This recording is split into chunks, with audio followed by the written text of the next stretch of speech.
Bonjour à tous.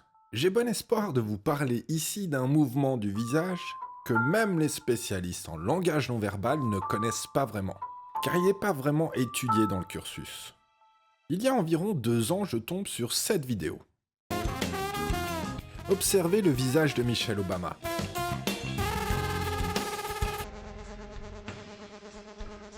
Ce que vous voyez là, c'est vraiment un truc de mélomane. Il ne suffit pas de bien aimer la musique, il faut être un vrai passionné.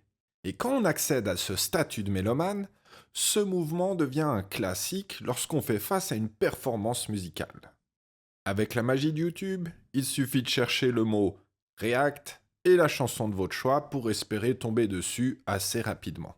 Avec mon désespoir, je suis. Ici, je t'en donne une, à toi de la garder du ciment, tu peux faire fortune.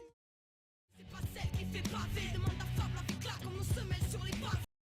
Les Américains ont même donné un nom à ce visage. Ils appellent ça une stank face.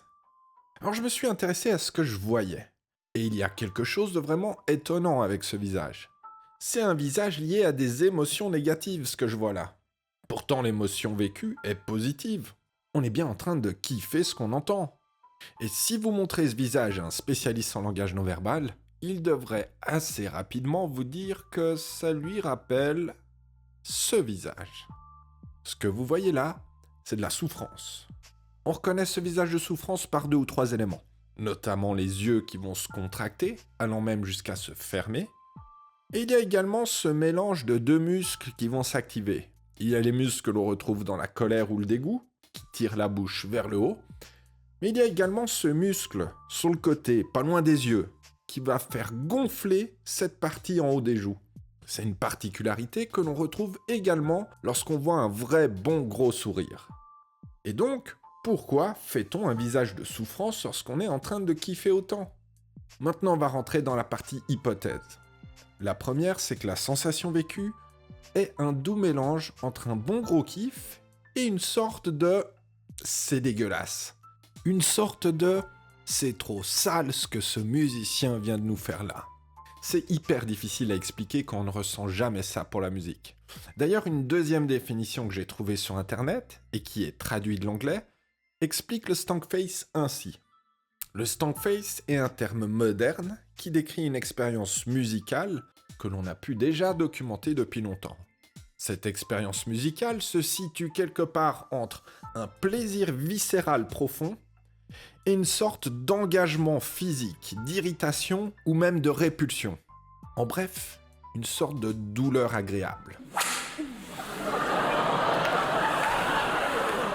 La deuxième dimension que je souhaite mettre en avant, c'est justement cette notion de douleur agréable. Lorsqu'on s'intéresse au langage non verbal, on commence à développer une compétence.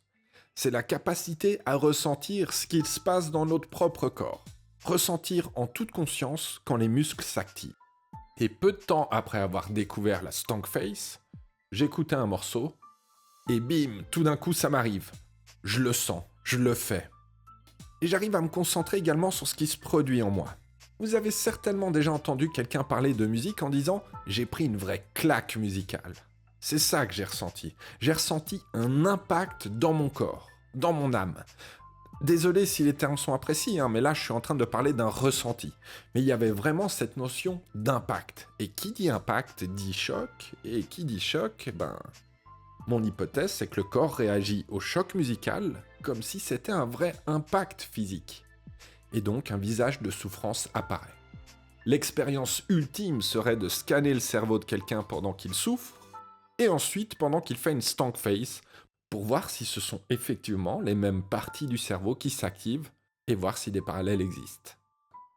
Une dernière petite chose, la stank face n'existe pas seulement dans le domaine musical. If that's something that's shifted in the last 5 or 6 games. Durant, doesn't matter how many defenders you throw at